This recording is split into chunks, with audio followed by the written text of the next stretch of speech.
We will not vanish without a fight. We're going to live on. We're going to survive.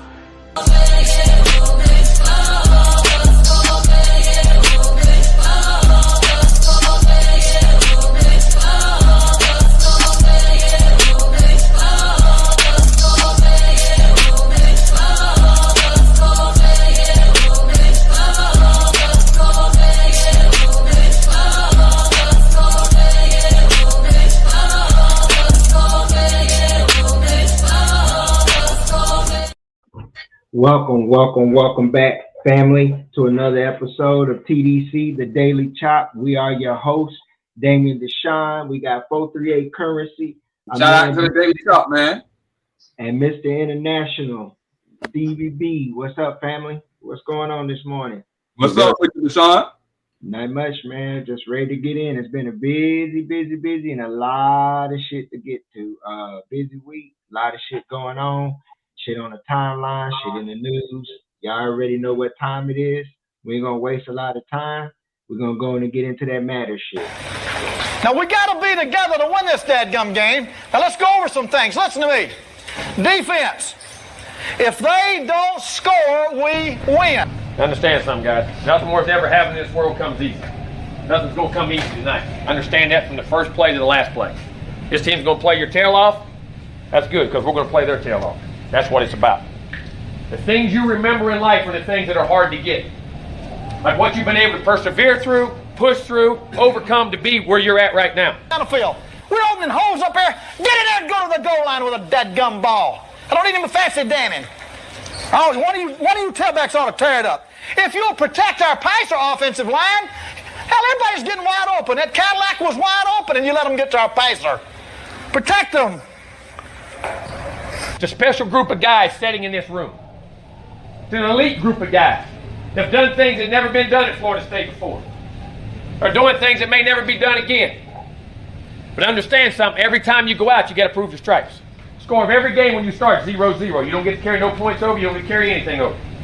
You got to start and you got to finish. But here's the great thing. You control what happens to you. What I say? Are we going to let them beat us? No. Let's get out there and get on.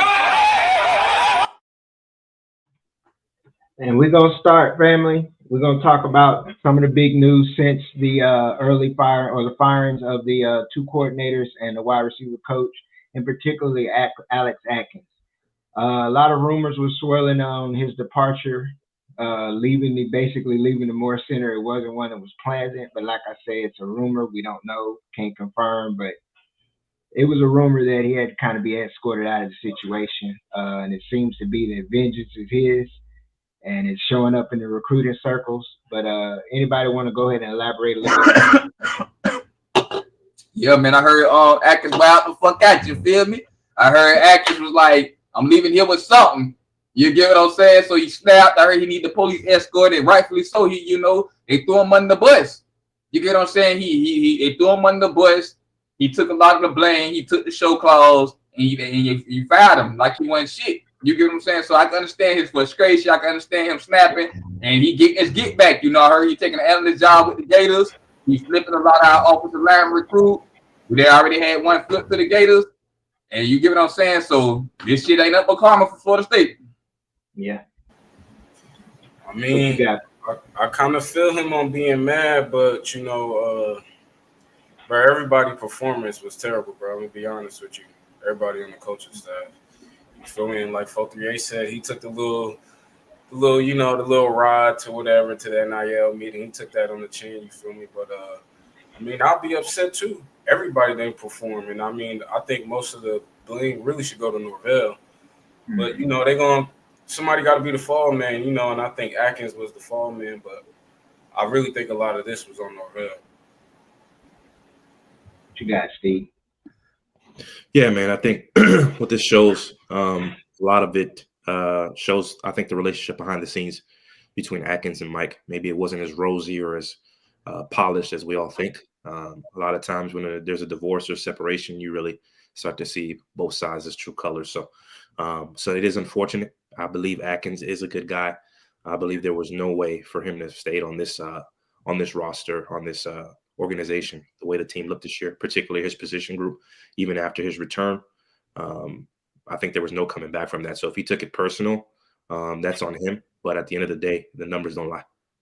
Yeah, I can agree. And just tapping in a little bit more exactly what y'all said, man. Like, you look at the performance of his position group overall, it was what we had been discussing going into this whole situation before he was fired. Is it him? Is it this particular situation?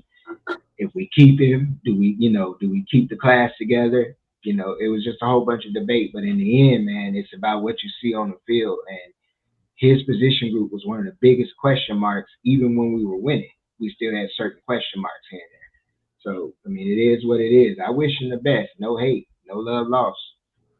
I just hate it, man. I hate that he's doing, you got to see a lot of the people transition over to the op, but it is what it is. But we can move this shit along, man. All right, man. This is something that kind of broke. It's Thursday. It broke kind of Monday. Apparently, former OC offensive coordinator at Southern Miss has a lot of ties to Mike through Memphis. He was at, I believe he was at Notre Dame at one point, but he's had like 6 jobs, or it's 4 jobs in 6 years or something like that. I would admit I was one that had something to say because I don't necessarily like his schemes. I don't like how he does his offense. I think I'm not a fan of it. But as far as him being an analyst or position coach, I'm all for it. But you guys go ahead and let it go. Let it rip on what your opinion was about what went down with this. Shit, as far as the Chip Long, I need everybody to relax. He just coming on from what I hear, from what I heard, to be an analyst. Help work out some things and adjust some things because that's more his strength. Is the analyst role. So he's not taking the offensive coordinator role, so we can relax on that. You get what I'm saying? So he's going to take more of an analyst role. From what I'm heard, he'd already been offered a position. That's why he's already there. He's taking notes and things like that, adjusting certain things. And we're gonna see Charleston Southern. We're gonna see against Charleston Southern how they look. Okay.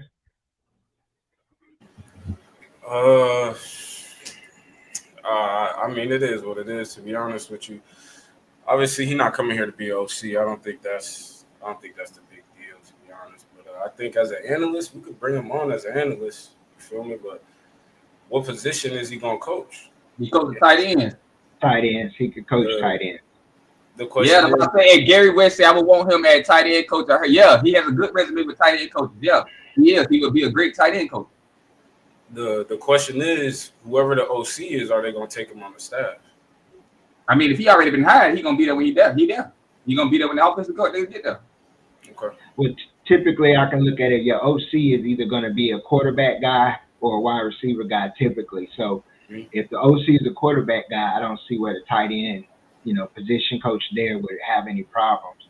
I mean, I could see where you could have a much more creative, but you could have a little bit of a headbutt situation where you have Norvell's mind. If you have him at a tight end coach and then whoever the OC is, if 2 things can go one way, they can not mix or they can all blend together and create a fucking unbelievable concept with running the ball or passing the ball because you got all these open minds.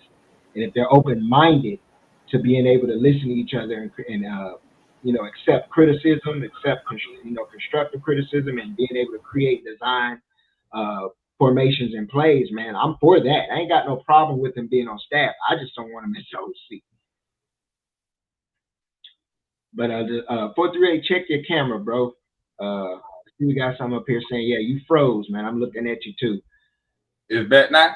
No, you still broke up a little bit. You blurry too. But we're gonna move into the next phase, and we're gonna discuss something that we have a topic that we've discussed before, but it seems to keep rearing its head, and it's a very serious debate in which it has become a little heated at times on the social media timeline. It's become a heated debate. Yeah, you good. All right. You good. Sorry about technical difficulties. It's become a heated debate amongst the fan base, and you're starting to even see it in the mainstream beat. How much of the situations that we're seeing, one, is arm storms and the strength and conditioning program. How much of it is the mentality of the player and the development? Because the argument here, I'm gonna put it on the table and then we can discuss it. The argument that they're gonna keep counter arguing is last year's players and how they performed in the combine, how they performed in the NFL. My personal pushback is a lot of those guys either came from somewhere else or they were in the system for more than 4 to 5, approximately 5 years. I'm like, you better be developed. But when we look at the prospects and the players who have arrived and it's been here 1 to 2 years, you're not seeing what you see at other big time programs where you see a transition within a few months, and not only just in their body composition, but even in their performance and their strength performance. So that's been a huge debate. But y'all go ahead and get y'all shit off about it, man. Man, me personally, Deshaun, I think you have to look. You judge Josh Storms off the high school recruiting class. You don't even judge him off the transfers, because transfers get a lot of outside help, and they also come with their own mentality established from another program. But as far as the base kids that he had to deal with, looking at those kids, there's no development. You get what I'm saying? Look at the Andre Ottos, look at the Jalen Earlys. They even with a lot of people like to blame it was technique. Even with technique, if I go hat on hat and I need to gain a yard, it's no technique can really be taught in that, right? So if I got to go hat on hat on a 4th and 1 situation, you shouldn't be getting pushed back. You get what I'm saying? That's strength on strength, man on man, imano on imano. We should be able to gain that yard.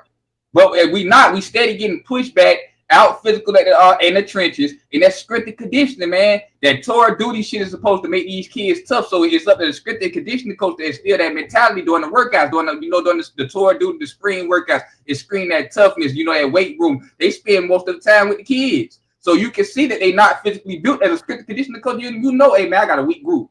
You know that, and you know that's on you. But instead, he hid all year long and ran from the problem. That's what's up. What you got, Breeze? Well, first off, I want to touch on the draft picks. Look at Florida State's draft picks through the last 3 years, they've all been transfers, right? So I just touch on that real quick. And like you said, 438, do they not know that they get outside help? Have they not heard of Exos? Have they not heard of them flying to Phoenix and LA to go get work? Like, come on now. We can't just put the whole combine is built by storms.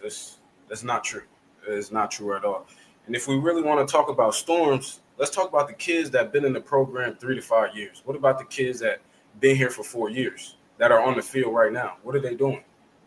Do they look physical? Do they look strong? Because, I mean, they always want to bring up the 10 draft picks, but let's talk about the kids that been here lifting and so-called developing under Built by Storms.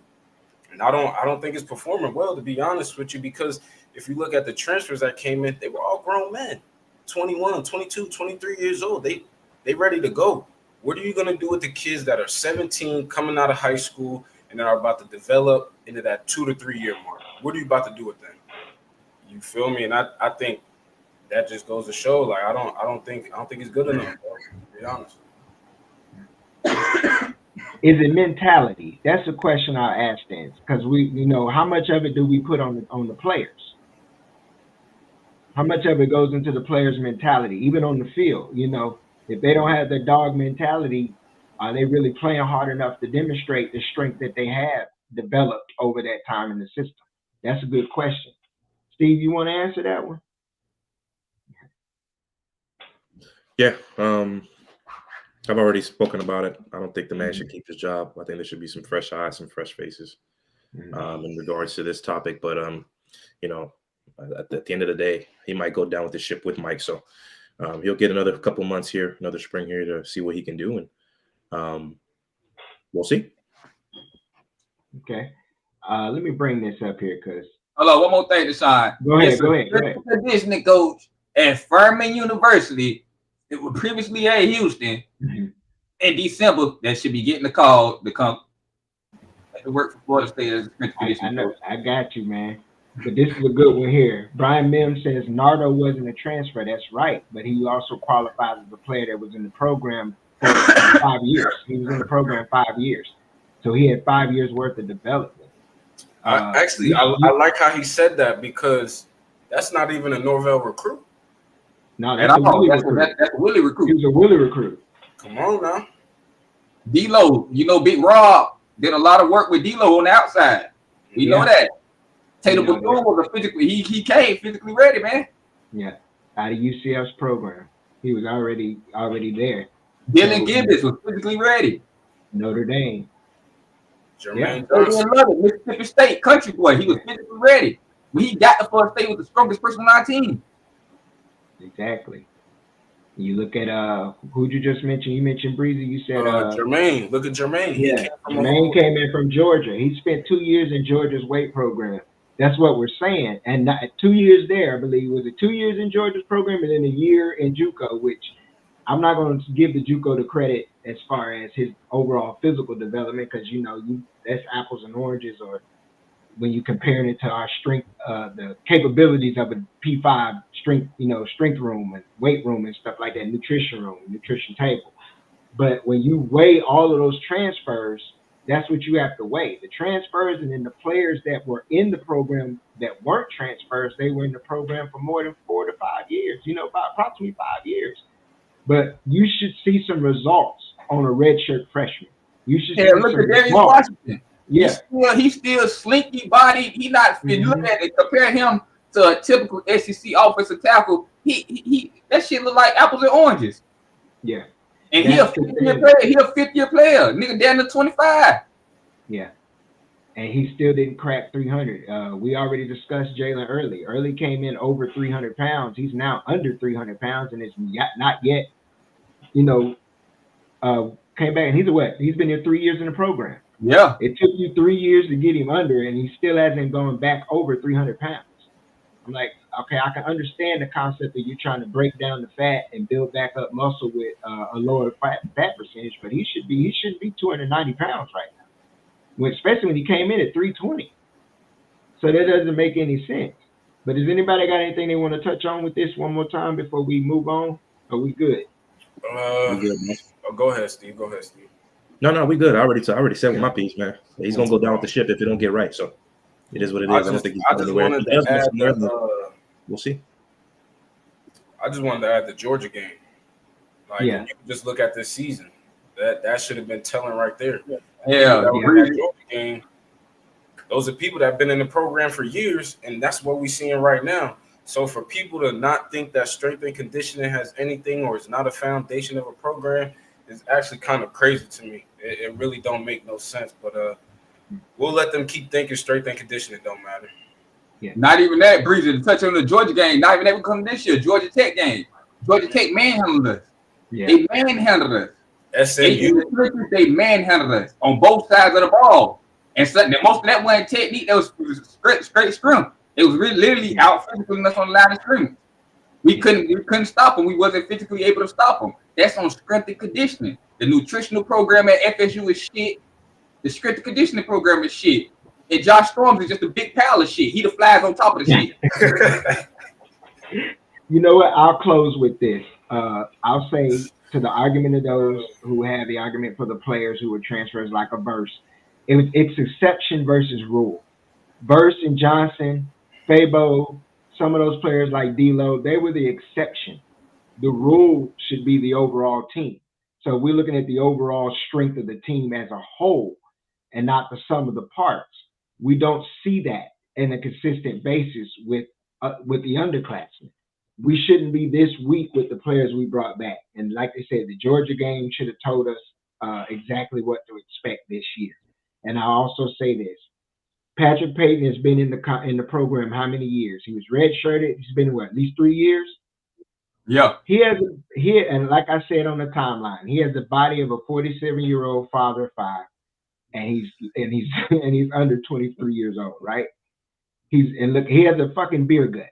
What are we talking about? When you see it looks like a beer gut, and he looked like me, goddamn it. And I'm gonna leave it at that. So we're gonna bring up this next topic.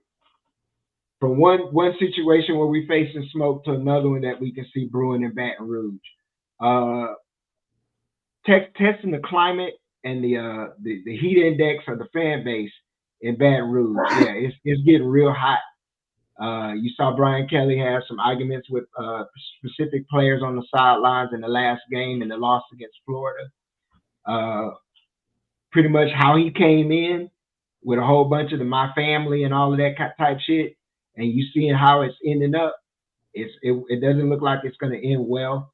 The biggest thing that they got out of this possibly would be a Heisman Trophy winning quarterback in Daniels last year, some positives on offense.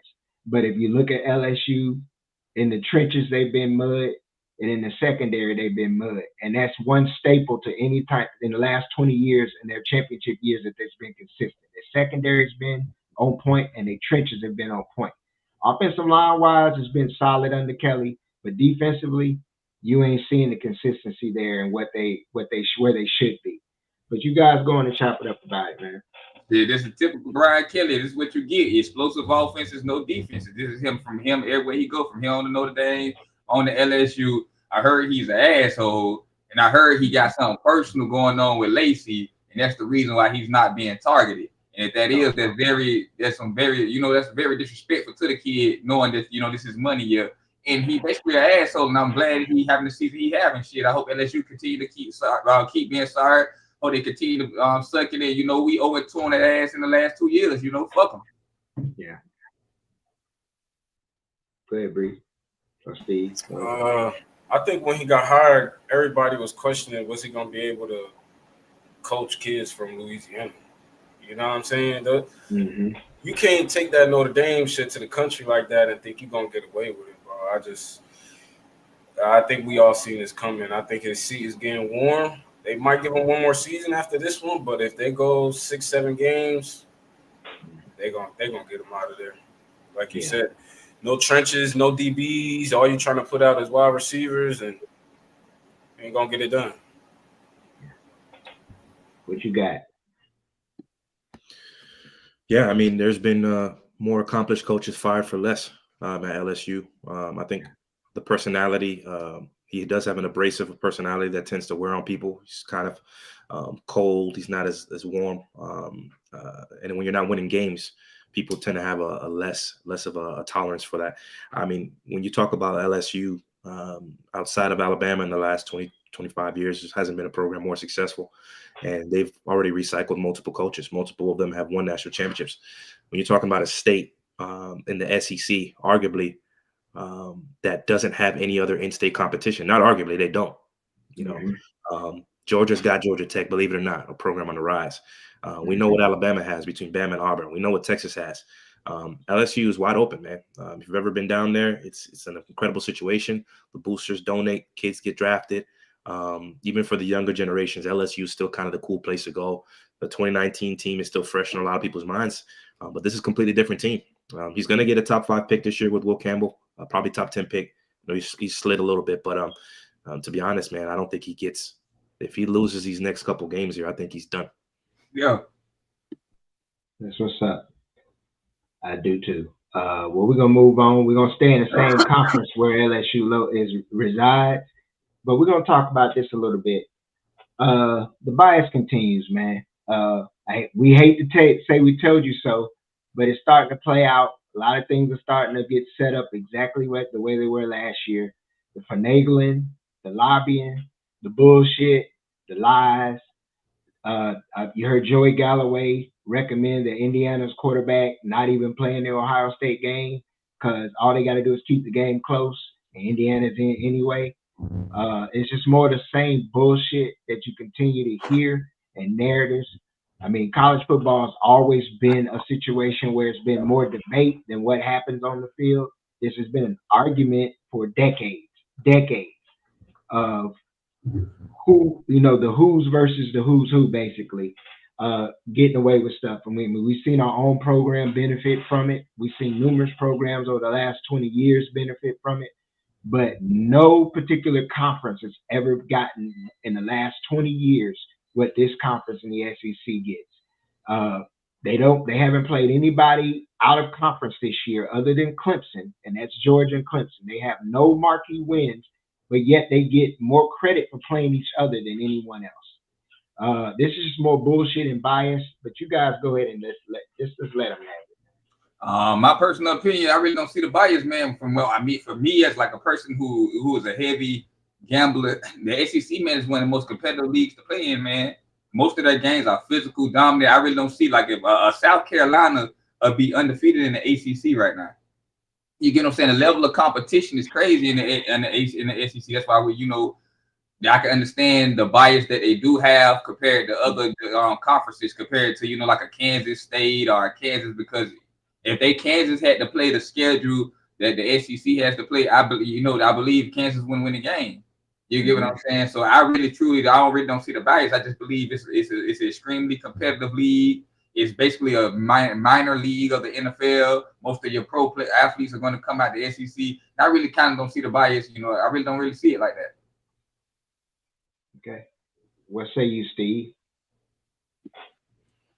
You already know, man. SEC's this isn't the Southeastern Conference. It's the Securities and Exchange Commissions, man. It's a financial platform, a financial machine that will continue to win by all means necessary. We've seen this turn in the mid 2000s, and it's not going to change anytime soon. So, if they could put 12 SEC teams, they would, but they can't.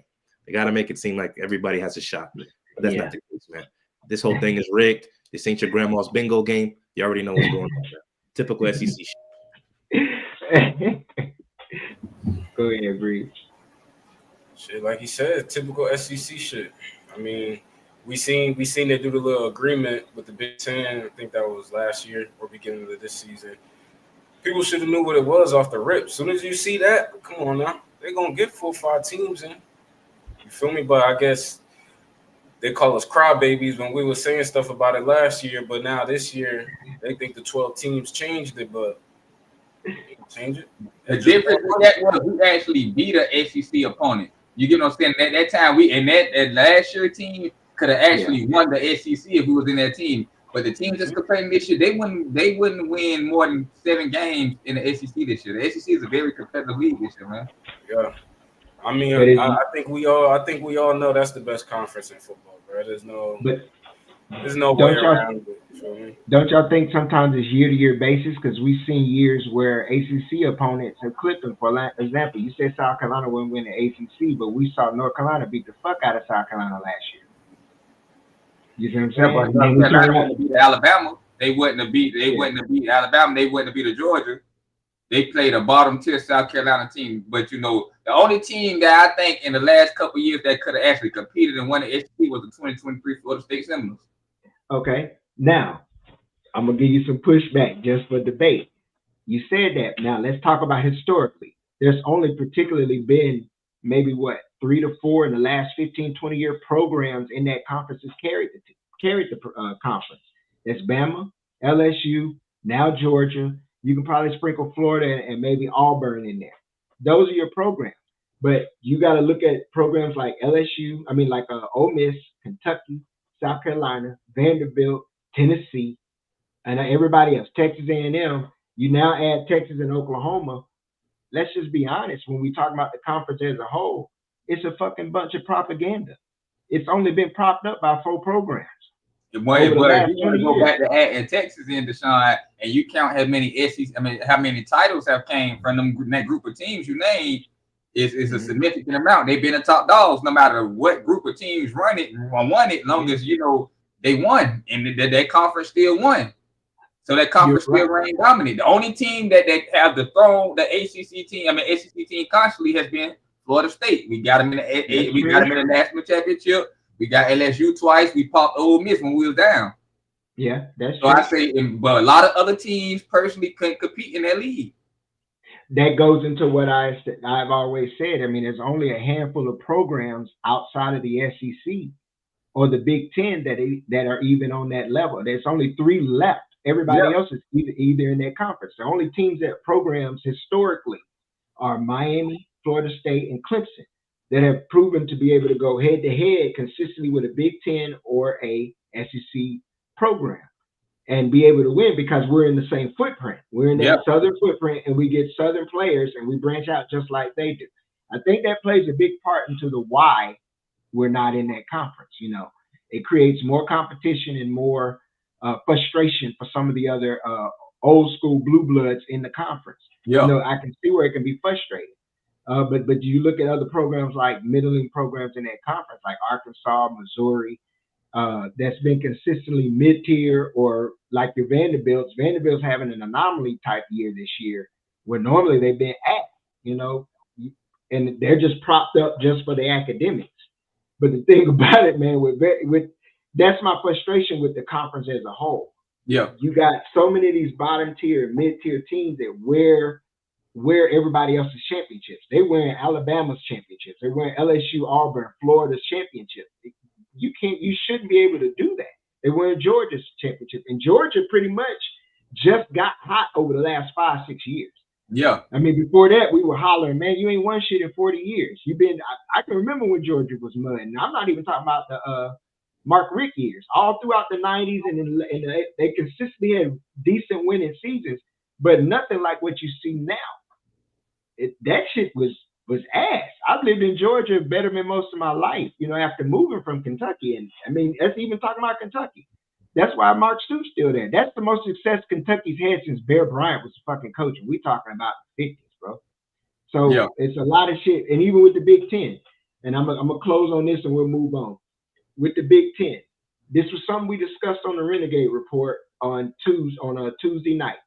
Do you know that before Michigan, outside of Michigan's championship last year and Ohio State in 2015, the Big Ten hadn't won a fucking national championship since the 50s or 60s? You see what I'm saying? So, but this is the narrative that is getting pushed by the media, that these conferences Michigan won the 90s. Yeah, no, that's what I'm saying. But that was a half a championship. Oh, okay. They had to split that shit with Nebraska. See what I'm saying? So you got 2.5 national championships from the Big Ten in how many years? How many decades? You got to go back to the 60s. I believe the 60s. But then you look at, but yet they'll say that the ACC as a conference is a joke. But then you turn around and you look since 1990, the ACC has won 3. You had 5? You had Georgia Tech in 90 with a split, Florida State's 3, and Clemson's 2. And Clemson won 1 in 81. Yeah. But no Big Ten team won 1. So that's what I'm just speaking to the propaganda and the bullshit that continues to get. And if you want to add them candy canes down south, yeah, that's 5. That's 5 if you want to add that, but they were in the Big East at the time.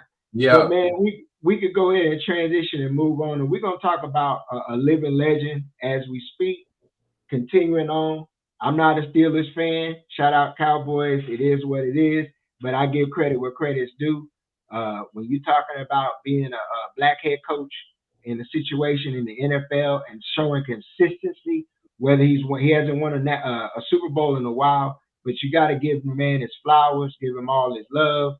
189 and 112, two Super Bowls, and 17 consecutive non-losing seasons. And where a lot of people would have predicted Pittsburgh to probably finish anywhere from the 3rd to the 4th in that division, look what they're doing right now. It's just consistency. He's been able to get to the playoffs or get them in position with ass quarterbacks, weak offensive line. He's always brought his defense, man. But shout out to Mike Tomlin, man. Y'all go ahead and let it rip for him. Man, I just think Mike Tomlin is the GOAT of when it comes to black coaching. He is the pinnacle. He right there with Grambling State head coach. Eddie Robertson. You know what I mean? He's always consistent. You remember my old saying was great coaches make consistency the normal, man, and that's what he has done. You know what I mean? The Steelers are always ready. You know they're gonna be a tough physical team. They always carry his identity. He was able to deal with the Antonio Brown situation, with class. Everything he does, he handles with class. He's a great role model for kids out there. Shout out to Mike Tomlin. I hope you continue to have much success, man. That's what's up. Shit, I want to start it off by saying fuck the Steelers. But, shout out to Mike Tomlin though, man. Most consistent coach, you feel me? But he putting on for the black head coaches, you feel me? So you gotta give him his props, give him his flowers while he here, you feel me? But it's always fuck the Steelers though. Hey man, drop stepper, man. We're gonna give Dungy his shout outs, man. He get credit for man. Shout out, man. We just out 2 football rings, man. John Gruden took one from him. Yeah. Tomlin has kind of surpassed Dungy in that way. But Dungy is still up there. It's just when we're talking about NFL coaches right now, what has been established, he's still writing his book. Dungy is done writing his. Tomlin is still yet writing his. And it continues to grow. So, it's no knock on Dungy, man, at all. It's just giving respect and flowers to the man who is currently the man with the plan right now. That's Mike Tomlin, man. But we're gonna move on, and we're gonna bring up a legend, the son of a legend, son of one of the GOAT scorer. Hey, I had the jersey when I was in my younger days. Hey, and I wasn't even a Syracuse fan, but Melo had me down. You know, I love watching him. He's one of the greats in the NBA. He's one of the great college players, one of the only true freshmen that lead his college team to a national title outside of Anthony Davis and Purvis Ellison. You see his son now following the legacy in Cayen. This is the son of Lala and Carmelo. Legacy. He followed legacy. He's following his dad's footsteps. I'm curious to see. He's much more of a combo guard. He's not his dad's full height. I'm curious to see how he'll handle the pressure. You know, you following not only in a place where your dad played, but it became a legend simply because he led that program to a national championship and its first national championship under Boeheim. Where Boeheim, you know, he'd been trying to get a goddamn championship for years, man. And Melo was the one to bring it to him. Now you got Cayen coming in and a new age. Boeheim has since retired, but you seeing this shit go on, man. I'm just excited to see the kid play and just hope he be able to navigate those, you know, those waters, man, that he's going to have to navigate with that pressure. So I go ahead and get y'all flowers. No disrespect, bro. He's not his daddy, bro. No, he ain't his daddy. I ain't say that. If anybody remembers Melo, that first step, I don't think I've seen a first step like that from a guy of his size ever. Yeah. That first step was the issue. I mean, before you can react, he's either blowing past you or he's hitting you with that silky jumper over the top. So, you know, good luck to the young bull. I wouldn't have gone there. I would have gone to USC, especially what he said in that interview with his parents. And, you know, they were throwing some things at him over there in California that a young man likes. But, yeah, man, there's going to be a lot of pressure up there. You know, it's not your typical Jim Boeheim 2-3 zone Syracuse. So good luck, man. I'm happy for the young bull, but I don't think this is going to be a Bronny James type situation. He's going to have to get it himself. Yeah, most definitely. I think, man, Cayen Anthony, I think it's a great decision. Yeah, I think he's going to follow Melo's footsteps well. I think he's going to handle the pressure well. I watched a lot of his videos and, you know, things from him from his younger days to growing up now. I think he's built for the moment. I think he's going to be actually better. He's going to have a better career than Bronny, in my personal opinion. You know what I mean? And I think he's going to live up to the hype. I don't think he's going to, you know, fold under pressure. I think Syracuse was a better school for him as far as focusing on basketball-wise. Because if he went to USC, in my personal opinion, it's a lot more distractions in California. Not saying there's not a lot of distractions in New York, but, you know, California is always going to be California. Yeah. So I just think it's the better decision for him. And it seems to me he's pretty focused on ball, man. Man, shout out to Ant, man. Dre, he said I play football with Jack Lambert. Gotta call me old, those dusty ass. Shout out to Ant, man. Shout out, man. A true nigga. Yeah, go ahead. Shout out to Ant. Go ahead, Breezy, man. Yeah, something you want to throw in? Nah, just like what Steve said, it's just gonna be a lot of pressure for him. You know what I'm saying? You got Melo in New York, and you're going to Syracuse, and I think he said he want to wear like number 7 or something like that, either 7 or 3 or something. But I mean, hey, I'd rather see him in garnet and gold. But I mean, hey, you feel me? You know that long as him, yo. Long as him, that ain't happening. Hey, who you think gonna be better, him or Bronny? I think Cayen. Cayen Anthony gonna be better. He's better. He's better. Yeah, he's a better prospect, I believe, too. But we're gonna move on. This one, U438. You can talk about this boxer. You explain what happened, the situation, how she got robbed. Yeah, Amanda Serrano. She was robbed, man. She was headbutted multiple times in the fight. You know, the fight should have been stopped. Her cut came from actually being headbutted. She landed more punches. She was way more efficient. In my opinion, she won way more rounds. And for her still not to come out on top, she was clearly robbed. Okay. All right. I mean, we see this a lot in fighting, man. You see a lot of shit like this happen. For it not to be called, I believe it's some bullshit. But, you know, it is what it is. Her face was crazy. Yeah, I know. I heard she's nice though, man. I don't watch a lot of boxing, but I have seen a little bit with her, and I heard she's nice with it though. Breezy, I see Breezy and Steve they had to check out, so we can just move on, bro. We can move to the next topic. We're gonna stick in the boxing world though. And the question is, did the legend get paid or played? Now I give credit to him, he got paid, without a doubt. He definitely got paid. From what I saw with the fight and a little, the parts I saw, man, it was obvious to me Mike was pulling punches, man. He did what he needed to do to get that bag, and I ain't mad at him, because even at 50 plus years old, you can see a lot of that shit with his weave and his weaving and the peekaboo style boxing, man. It was plenty of times he didn't uppercut that man. He didn't do none of the things we used to seeing Mike do, even at this age. That we know how he throws punches. Yeah, he pulled some shit in this fight, man. And I understand why though. It was contractually probably in the agreement, don't kill this man and you get your $20 million. But y'all go ahead. Man, fuck all that, man. I don't want to hear none of that shit. Let me tell y'all the real, all right? The movie The Sandlot, man. There's a part where Babe Ruth, the ghost of Babe Ruth, comes to Benny the Jet, and he tells him legends never die, man. And that is the reason why this fight sold what it did. Yeah. People want to see Mike Tyson, whether it's now, whether it's in 2038. If he's still alive and he wants to sign up for a fight, people are going to sign up. But this ain't the way to do it, man. This is Michael Jordan in the Washington Wizards jersey. We don't want to do this, man. This is bull jive. Like the man's fastball ain't there. The curveball ain't there. The splitter ain't there. There's nothing there, man. When I saw this man come out and you can see the fear in his eyes, I said, this ain't the same guy, man. We have this whole conversation where, when celebrities come out or they look a little different, we say they're clone, man. That might have been a Mike Tyson clone. That's not the guy I've been seeing in the videos in training. It's just not there, man. And for Jake Paul to serve him up on a platter like this, and for them to try to finesse the country. I went to a bar with my wife.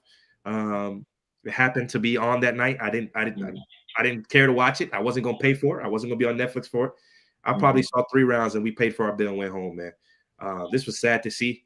And we got bamboozled. If Jake Paul wants to continue to run this scam over y'all heads, he's more than likely, but he ain't gonna get me like that. So y'all go ahead from here.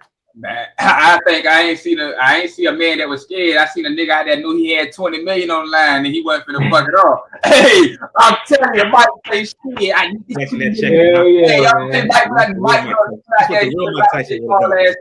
He would have fucked up.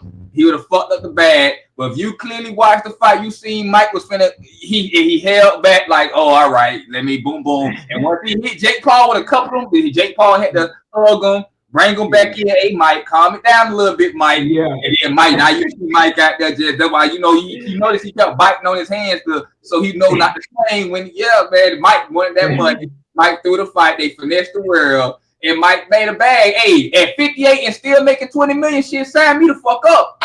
Shit, fuck a legacy. If I'm 28, that's the legacy. I'm 58 and I made 20 million. Fuck it. That's what's up. What about you, Breeze? I'm gonna be honest. I ain't wasting my time with that shit, bro. I already knew what it was. You feel me? He gonna go down. He gonna take the bread. It's gonna be the same thing with these next 4 or 5 fights. Who's just willing to take the L? So I mean, I got you.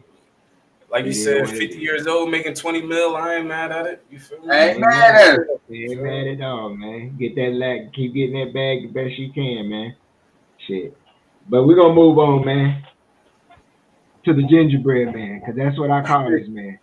This man right here, this motherfucker keep getting away. House arrest, get sentenced here, sentenced there, but it never really stick. Hey, he beats charges. 27 months. It's 2.5 years for prescription fraud. How much of this you think he actually gonna have to do actual time for? When he still on house arrest at the time? This shit's been going down. So I'm like, pretty soon, man, you may run out of chances, but hey, as of now, it's still catch me if you can, bitch. With this cat, but y'all go ahead, man. NBA YoungBoy is a wild boy. Man, I think NBA YoungBoy, you feel me? I think this should be a lesson to, learn to make it sit his ass down somewhere. You feel me? You can't keep skating. You give what I'm saying? There's only so many chances you get till you bust your ass on that ice rink. You get what I'm saying? And he's been skating on a lot of cases. He got 2 years and 3 months, which was pretty sweet for his fucking case. You know what I mean? His lawyer worked fucking magic.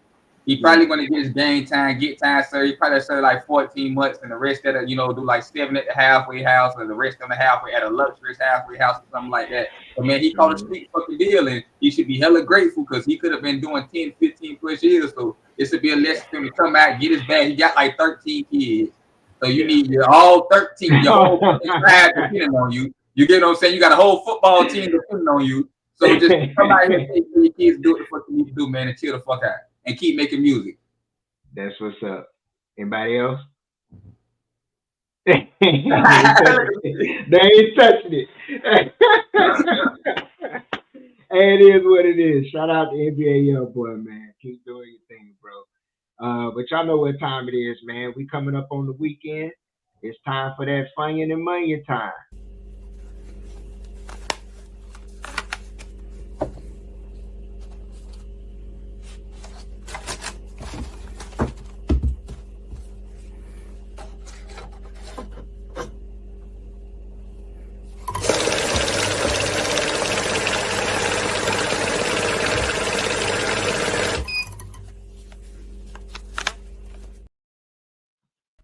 Bring it on up. Yes, sir. First, we got Wake Forest versus UM. Look for the Hurricanes to bounce back off the embarrassing loss to Georgia Tech. Look for Cam Ward to have a masterful game. He's going to put up a lot of points. I like the Hurricanes to beat them by at least 30. Take UM with the minus 23. That's easy money. That's a free money on. The slow mesh, Wake going to get behind early, so the slow mesh is really going to be a non-factor. Right here, you're going to take Ole Miss. Ole Miss is going to put belt the ass against Florida. Lane Kiffin has a great deal of hate for the University of Florida. As much as they want him as their coach, look for Ole Miss D-line to feast. This is going to be Lagway true wake-up call to the SEC, and look for him to struggle in this game. Take Ole Miss. Right here, we got Ohio State and Indiana. Take Ohio State with the money line. Ohio State is going to roll. They're going to roll big, and they're going to be fast, physical, and aggressive. Indiana have seen nothing like this all year long. Look for Ohio State to roll big.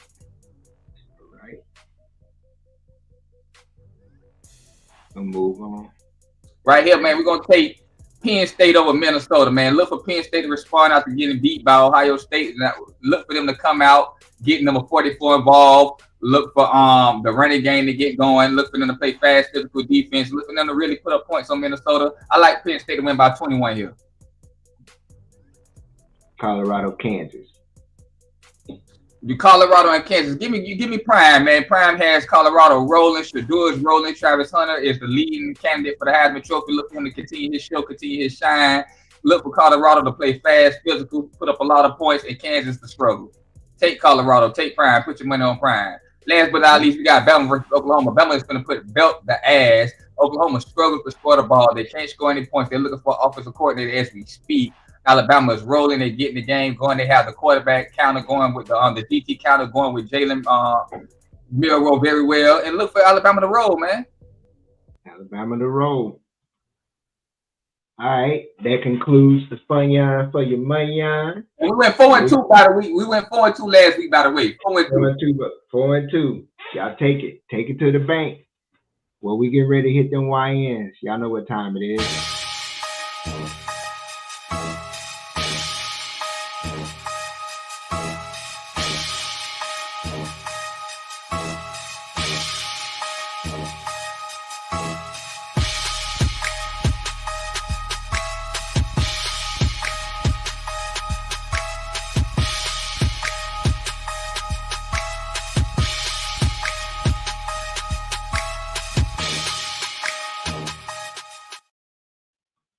All right, the first YN up is Elijah Caldwell. When you're ready to go ahead, 438, I believe this was you, right? Yeah. All right, so I'm going to hit that play. You're going to talk this about your Elijah Caldwell from Impact Christian High School, Impact Christian Academy out of Jacksonville, Florida. He plays running back, receiver, and DB. He had 469 yards rushing, 8 touchdowns, 49 receptions, 529 yards receiving. I think 7 touchdowns, 6 sacks on the season, 3 picks, and like 42 tackles. He's a great all-around player. He's a complete athlete. Right now, he plays at a low level, I guess, a low division in Florida high school athletics. But he's a guy to be on the lookout for. He's a rising star, has great hands, great route running ability, great speed. I think he runs in the lower 4.3s.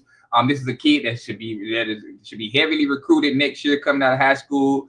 Look as he runs route here. He has great hands. Watch him take off right here. Boom, boom. He gone. That's it. That's all it take. That's all it take. Has great vision, great elusiveness. And, man, this kid is up next, man. This is one of the bright spots of Jacksonville right here. This kid is going to put on for Duval. I think he's going to be one of the next true kids to make it to the league out of Jacksonville, Florida, man. And shout out to Elijah Caldwell Jr., man.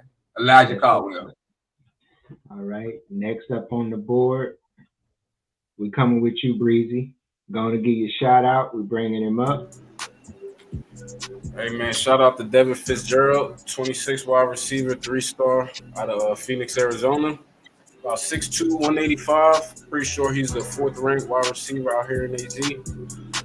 He just got a Florida State offer the other day, so, shout out to him. He keep doing his thing. He had a game-winning touchdown. I think that was last week.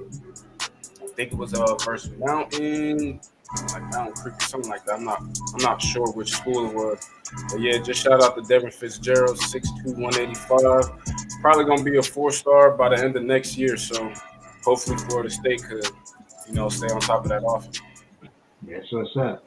All right. I couldn't find any film on our next YN, but I'll bring him up. And you can just talk about him a little bit, Steve. Absolutely, man. Got Quintarius Gibson here, also known as Mooney. Been known for a long time here in the Atlanta area as one of the best running backs in the country. Man's got almost every offer you can look at right now. There's no fluff here. We're talking Auburn, Pitt, Georgia, Texas A&M, Alabama, Tennessee, Louisville, South Carolina, Mississippi State, Ole Miss, Oregon. We can keep going. The kid's legit, probably listed around 5'10", solid 210 right now. One of the fastest kids in the state, comes from a track background, but this guy is built like a running back.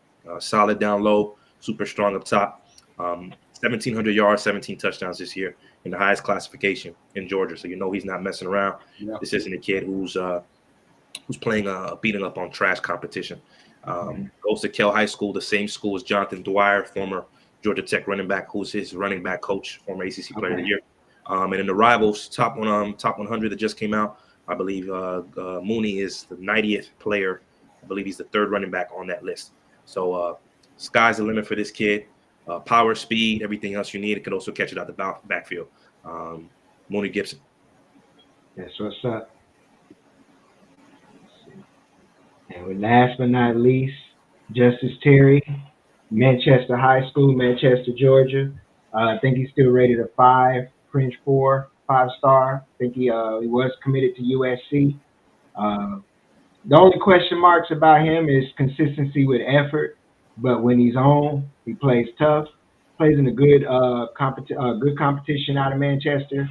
They produce some good talent out of that area over the years, over the last decade. I believe he is a Georgia commit now, if I'm correct. Definitely 265. I'd say anywhere about 280 right now. 6'5", legit size. He's hungry. Like I said, though, effort. If he plays consistent into his full potential and consistently plays where he may take some plays off. That's been a little thing that's been documented and said about him. But when his motor's going, he's active. Active hands, active body. He moves. He gets after it. Run stopper. Typical 3 technique, I believe. He can play on the edge here, as you see. It's in high school, but I'm pretty sure he'll play inside, closer to the ball. That's all I can say about him. He's a legit 5-star with some work. I say once he gets in that strength program, he gets in Georgia system, it's just another Georgia, typical Georgia lineman. You'll see him in the NFL most likely. You'll definitely see him in the NFL. But that's Justice Terry, Manchester High School, Manchester, Georgia. Yeah, he decent. Well, yeah, he's decent. He for sure. Like I said, just that hunger. But we get ready to move on, y'all. We get ready to close it out with one of the best parts and best segments of the show. It's that time.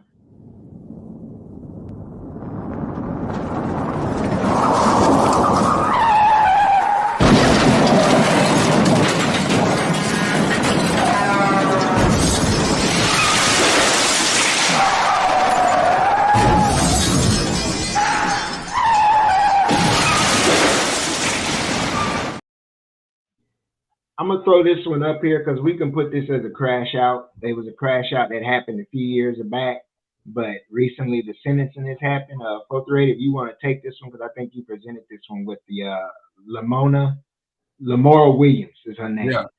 And tell our viewers a little bit about, what she did and why this is one of those crash out situations. Yeah, this lady, I guess, quote unquote, had a psychotic outbreak and stuck her 2 kids in the oven. She was sentenced to life. I think this lady should be unalived immediately. I hope she had the roughest, toughest time in prison. I'm talking about I hope she got to lick the hairiest, nastiest, oldest in her life every damn day. She needs to be tortured. This is fucking insane. And man, how do people like this even exist on the fucking planet? I feel so sorry and hurtful for the kids. How can you do that to fucking kids, man? Put them in the oven like there was nothing. You should have gave them away if you didn't want them. Man, I hope. Only thing, man, I can say is, man, I hope she fucking suffer every fucking day. Literally every fucking day. She shouldn't be breathing, taking up air. But you know, if hopefully God deal with that ASAP. For sure. All right, I'm gonna bring this one up. There's multiple crash outs here, so we can really have a little fun. Yeah. We're gonna talk a little bit about this HBCU fight between Jackson State and Alabama State. And while we discuss this crash out, we're going to make sure that we know that we see this kind of interaction in all of football, whether it's professional, PWI, HBCU. So we're not going to make it about that. We're speaking to the crash out, not to where the crash out happened or the level. But yeah, this was one of them moments where you saw at the end of the game, they spaz, bro. What you got to say about it, 4-3? Man, I just seen a lot of belt to ass, man. Some players out there getting punched on, man. It's wild though, but you know, a typical game, Jackson State, Alabama State, the tension's high. It was having prime there. They was calling prime all kind of crazy names, so you should have known this was gonna be a real tense physical game, man. You should have known the altercation was bound to come. Definitely. And they was out there whooping some ass, boy. Definitely. Breezy, you got something to add, or you got your own crash out? Nah, I think the 2 crash outs we got today is it. I got a little girl that put the kids in the oven, and then the next one that's about to come up. I ain't gonna say nothing yet. Hey, boy, Deshaun, there's some girls out there like, hey, don't be yelling at me. You wasn't doing all that when you let get your ass on the field. Hey, don't be yelling at me. On the field. No. I had Iron Mike as the crash out, but y'all talked me off the ledge for the 20 mil. But I just want to go ahead and put this message up, man. The TDC loves everyone, man. The crash out of the week is fucking breezy, man. We out here fighting the family, man. Listen, I love everybody. It's all love. Man. Yeah, all love. We have disagreements. Yeah, breezy.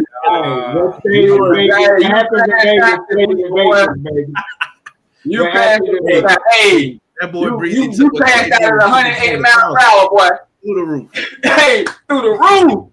Man, listen, I wasn't even trying to, bro. Let me show you how to throw. I wasn't even trying to, son. I'll give you time to respond, young man. Man, you go ahead. Go ahead, Breezy. Let me respond, Breezy. No, because I got a little special for everybody. TDC, got something, everybody. All right, y'all. Well, I'm gonna throw this little last thing before we close out. This from some recorded. I didn't record the space, but it was recorded and documented.